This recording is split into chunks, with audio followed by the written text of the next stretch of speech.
বুলা চৌধুরীর পদ্মশ্রী চুরি, গ্রেপ্তার এক। ধৃতের কাছ থেকে উদ্ধার বেশ কিছু পদক। গত বৃহস্পতিবার পদ্মশ্রী সাঁতারু বুলা চৌধুরীর হিন্দমোটরের বাড়িতে চুরি হয়।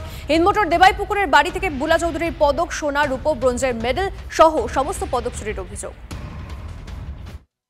ওনার যে চুরি যাওয়া সামগ্রী আপনারা দেখতে পাচ্ছেন, এই মেডেলগুলো, এখানে 295 মেডেলস আছে এবং যেটা প্রথমে 150 বলা হচ্ছিল, কিন্তু তার থেকে অনেক অনেক অনেক বেশি ওনার অ্যাচিভমেন্ট। তো সেই 295 মেডেলস আমরা উদ্ধার করেছি। কৃষ্ণা চৌধুরী নামে একজন চোরকে আমরা ধরেছি, তার থেকে আমরা এগুলো রিকভারি করেছি। আপাতত দেখতে পাচ্ছেন আমরা বুলা চৌধুরী, উনি প্রখ্যাত সাঁতারু, উনি অনেক উদ্বেগের মধ্যে ছিলেন, আপনারা নিশ্চয়ই টিভিতে দেখেছেন। তো উনিও তার যে আমরা সিপি স্যার কথা দিয়েছিলেন যে আমরা এটা উদ্ধার করে দেবো, সেটা আমরা কথা রাখতে পেরেছি। এইটা হচ্ছে আপাতত।